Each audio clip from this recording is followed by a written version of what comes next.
Halo, selamat datang kembali. Anda kan baru saja mendalami dunia fisika modern dan relativitas umum Einstein yang memukau itu ya. Nah, kali ini kita mau fokus nih ke salah satu konsekuensi paling liar dan menarik dari teori itu. Lubang hitam.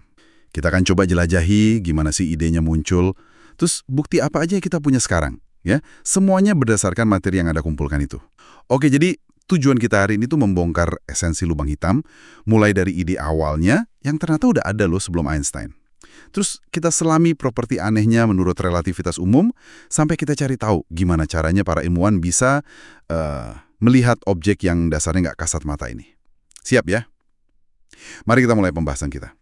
Nah, awalnya nih, ide soal objek super padat yang bahkan cahaya nggak bisa lolos, itu ternyata udah kepikiran di abad ke-18 oleh Michell dan Laplace, pakainya gravitasi Newton. Tapi pemahaman kita baru benar-benar berubah dengan Einstein, kan? Betul sekali. Konsep Newton itu menarik ya, karena prediksinya untuk radius kritis yang sekarang kita kenal sebagai radius Schwarzschild, itu ternyata cocok formulanya. RS sama dengan 2GMC kuadrat. Formula ini intinya bilang radius batas tak kembali ini ditentukan sama massa objek M, konstanta gravitasi G, sama kecepatan cahaya C. Makin besar massanya, ya makin besar radiusnya. Tapi relativitas umum itu ngasih gambaran yang jauh lebih dalam gitu. Ini bukan cuma soal kecepatan lepas saja, tapi lebih ke gimana gravitasi yang ekstrim itu melengkungkan struktur ruang waktu itu sendiri sampai nggak ada jalan keluar, gitu. Oke. Jadi, apa aja nih fitur kunci lubang hitam menurut relativitas umum yang baru Anda pelajari itu? Yang paling terkenal mungkin batasnya ya, horizon itu. Tepat. Kita mulai dengan horizon peristiwa atau event horizon. Penting dipahami nih, ini bukan permukaan fisik yang bisa disentuh gitu ya. Ini lebih kayak batas matematis aja di ruang waktu. Kalau Anda lewat situ, wah nggak peduli seberapa kuat mesin roket Anda. Semua arah itu cuma bakal bawa Anda ke pusat. Nggak bisa balik lagi. Nggak bisa balik lagi ya, mau sekuat apapun roketnya. Betul. Nah, bagi pengamat dari jauh, kayak Anda misalnya, waktu buat objek yang jatuh ke sana itu bakal kelihatan melambat. Terus melambat tanpa henti. Dan cahayanya meregang jadi infinitely redshifted.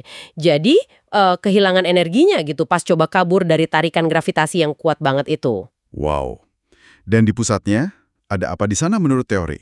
Ya, disitulah letak singularitas. Menurut relativitas umum klasik ya, ini titik kalau lubang hitamnya nggak berputar, atau cincin kalau dia berputar, volumenya 0, tapi kerapatannya tak terhingga. Di sini nih, semua hukum fisika yang kita kenal, termasuk relativitas umum itu sendiri, udah nggak berlaku lagi. Waduh, nggak berlaku ya? Iya, makanya ini petunjuk besar kalau kita itu perlu teori yang lebih fundamental. Mungkin teori gravitasi kuantum, buat benar-benar ngerti apa yang terjadi di jantung lubang hitam. Oke. Selain horizon sama singularitas, ada lagi nggak fitur menarik di sekitarnya? Ada beberapa. Sedikit di luar horizon, itu ada sphere foton sphere. Kira-kira 1,5 kali radius Schwarzschild. Di sini, foton atau partikel cahaya itu bisa ngorbit lubang hitam. Tapi orbitnya nggak stabil banget. Kena gangguan dikit aja, bisa jatuh ke dalam atau malah kelempar keluar. Oh gitu, jadi kayak jalan di atas tali ya? Bisa dibilang gitu, hehe. Nah, buat lubang hitam yang berputar yang dijelaskan pakai solusi Kerr di GR, ada wilayah unik lagi namanya ergosfer. Ini di luar horizon, tapi di dalamnya itu ruang waktu itu sendiri kayak diseret gitu sama putaran lubang hitamnya. Kayak adonan kental diaduk lah, Anda nggak bisa diam relatif terhadap pengamat jauh di dalam ergosfer. Anda harus ikut muter. Harus ikut muter ya? Wah. Secara teori malah energi itu bisa dicuri dari rotasi lubang hitam di sini lewat proses Penrose. Menarik banget itu gimana putarannya bisa nyeret ruang waktu. Terus soal apa yang mendefinisikan lubang hitam itu sendiri. Ada konsep tanpa rambut kan? Agak aneh kedengarannya. Iya, teorema tanpa rambut atau no hair theorem, ini salah satu ide yang paling mengejutkan menurut saya. Coba bayangin, bintang masif yang kompleks gitu ya, ada komposisinya, medan magnetnya, macam-macam lah. Terus dia runtuh jadi lubang hitam. Nah, teorema ini bilang, setelah lubang hitamnya stabil, semua kerumitan tadi tuh kayak dicukur habis, hilang semua. Yang tersisa buat ngejelasin lubang hitam itu cuma 3 hal aja, massa, M, muatan listrik, Q, sama momentum sudut atau putarannya, J. Udah. Cuma 3 itu aja? Iya. Semua info detail lainnya hilang di telan horizon. Luar biasa sederhana kan? Sungguh sederhana banget ya untuk objek se-ekstrem itu. Tapi, nah ini pertanyaan besarnya. Kalau lubang hitam itu hitam, nggak kelihatan, gimana kita bisa yakin mereka beneran ada di luar sana? Ini kan kayak nyari kucing hitam di ruangan gelap gulita ya nggak, Ji? Itu dia tantangannya, bener banget. Kita nggak lihat lubang hitamnya langsung, tapi kita lihat ulahnya ke lingkungan sekitar, efek gravitasinya gitu. Salah satu caranya itu ngamatin biner sinar X. Bayangin ada bintang biasa, ngorbit objek tak terlihat. Kalau objek tak terlihatnya ini cukup masif, dia bakal narik materi dari bintang pasangannya itu. Materi ini ngebentuk piringan super panas di sekeliling objek tak terlihat. Sebelum jatuh, nah piringan ini mancarin sinar X yang bisa kita deteksi. Ah, oke. Jadi kita lihat makanannya yang lagi berpijar gitu ya? Kurang lebih begitu. Kalau massa objek tak terlihatnya dihitung-hitung, ternyata terlalu besar buat jadi bintang neutron. Biasanya patokannya di atas 2-3 kali massa matahari. Ya udah, kandidat terkuatnya pasti lubang hitam. Masuk akal. Ada bukti lain yang lebih langsung mungkin? Kayak nggak cuma dari sisa makanan? Di sana, selama bertahun-tahun, mereka nemuin bintang-bintang ini geraknya cepet banget, luar biasa tinggi kecepatannya. Ngelilingin satu titik kosong, namanya Sagittarius A. Sagittarius A ya? Iya, perhitungan nunjukin objek di pusat itu masanya sekitar 4 juta kali massa matahari. Tapi numpuk di area yang kecil banget.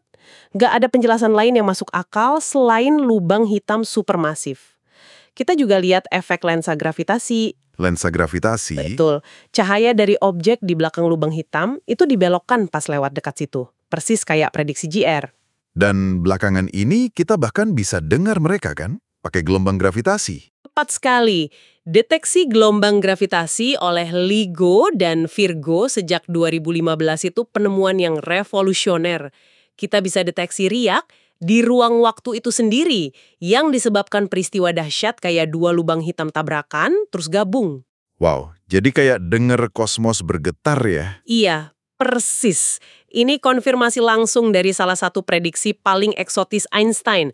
Seolah kita dengar tarian lubang hitam. Dari lihat makanannya, lihat tetangganya nari, sampai denger tabrakannya, luar biasa ya perkembangannya. Puncaknya mungkin foto itu ya? Bisa dibilang begitu, puncak dari upaya melihat yang tak terlihat ini, ya citra dari teleskop Horizon Peristiwa, EHT. Mereka berhasil nangkap gambar bayangan lubang hitam di pusat galaksi M87 sama Sagittarius A kita juga. Ini bukan foto lubang hitamnya ya, tapi siluet gelap di tengah area di mana cahaya nggak bisa lolos. Terus dikelilingnya cincin terang dari gas panas yang cahayanya dibelokkan gravitasi ekstrim. Dan hasilnya cocok sama teori. Cocok banget. Ukuran dan bentuk bayangannya itu pas sama prediksi relativitas umum. Ini visualisasi paling langsung dari lingkungan tepat di tepi horizon peristiwa. Jadi semua ini membawa kita kemana nih? Jelas banget ya, lubang hitam yang akarnya ada di teori relativitas umum yang baru Anda pelajari itu, mereka bukan cuma keanehan matematis aja, mereka nyata dan ada di alam semesta kita. Buktinya makin kuat. Betul. Yang paling memukau itu ya gimana prediksi teoretis yang sebegitu ekstrim dari JR, kayak horizon peristiwa, singularitas, pembelokan cahaya, gelombang gravitasi, itu ternyata bisa diuji dan dikonfirmasi satu persatu lewat pengamatan astronomi modern yang canggih. Ini kemenangan besar lah buat pemahaman kita soal gravitasi dan alam semesta. Nah, ini mungkin sesuatu buat Anda pikirkan lebih lanjut nih. Kita tahu kan, singularitas di pusat lubang hitam itu nunjukin batas dari fisika klasik, termasuk JR. Kira-kira gimana ya teori gravitasi kuantum di masa depan nanti bakal ngubah gambaran kita soal apa yang sebenarnya ada di jantung lubang hitam itu? Apa singularitas itu beneran titik tak terhingga? Atau sesuatu yang lain? Wah, sebuah misteri ya buat dipecahkan fisika di masa depan.